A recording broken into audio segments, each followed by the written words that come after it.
with the 15th anniversary of Left 4 Dead this month, we've been talking a lot about this co-op design, and I kind of wanted to take some elements of that and talk about that directly, of where I see other games making mistakes.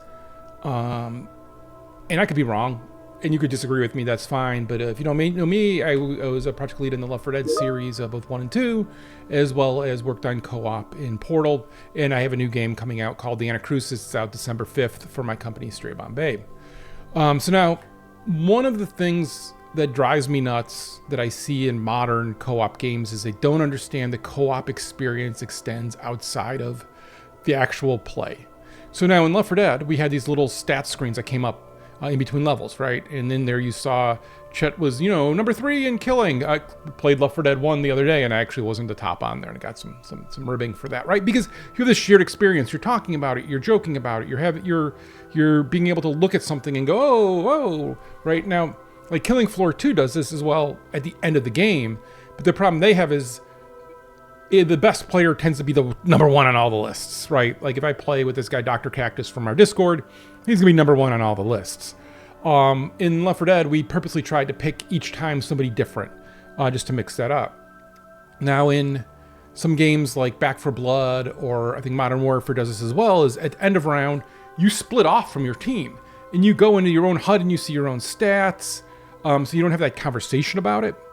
You also don't have like, hey, whatever I'm going to upgrade, whatever choices I'm going to make our next round better, I'm not including you directly in that conversation. Now, I may be just in chat talking about what I'm doing, but it's not like part of the game experience. And I think that's a really big mistake, that you cocoon people in where they almost stop talking to each other for a brief period and then come back together as if that part of the game isn't a shared experience. So like in the Anacrusis, we don't do leveling up in the post-game screen. We actually do it through the things called meta compilers in the world, because that way you can joke about what you're picking, you can talk about what you're picking, and you also all get to see, oh, if we all choose healing goo, where like the goo grenade's normally something that you throw down the slow enemies, you can also use it for healing. But if everybody chooses it, then it's less valuable because you're going to be limited on goo grenades, right? And you can have those kind of conversations, and you're having them real time, seeing what everyone else is choosing, and it's coming out in the world.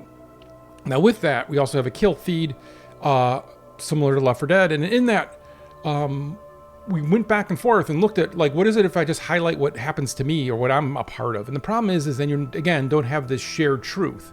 And the shared truth is, hey, I thought I killed the brute, but somebody else killed the brute. I want to be able to talk about that, or I want to be able to rib them that I came in and got the last shot and I get the kill. Like, you're going to want to have those kind of conversations. You can only have those kind of conversations if everybody sees the same truth, so that you're all talking about the same thing. You all have the same experience. And so that's really important.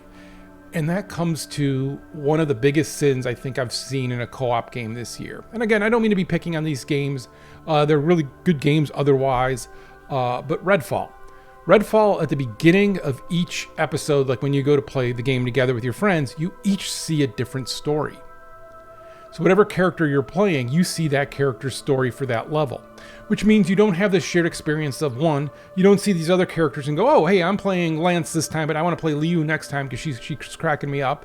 You also don't have the same, like, hey, why are you laughing? Oh, what my character just said. Like, that's a bad experience, right? You don't want to be laughing because, oh, yeah, you guys are, oh, you heard a somber one? Oh my God, your character's all somber and sad. Well, hey, we're cracking jokes. We're having a good time. Like, you want to have that shared experience here, that you're on the same footing. You have the same set of references and you have the same understanding of what you're doing. And so I don't know why you would do those separately. That's like saying, hey, we're not really a co-op game where you just happen to have co-op in the world. And sometimes that works for a game, right? I think Tom Clancy's Wildlands is a game where you are barely in the same world together, but it's a co-op game. And that works for that game because the game's is mayhem.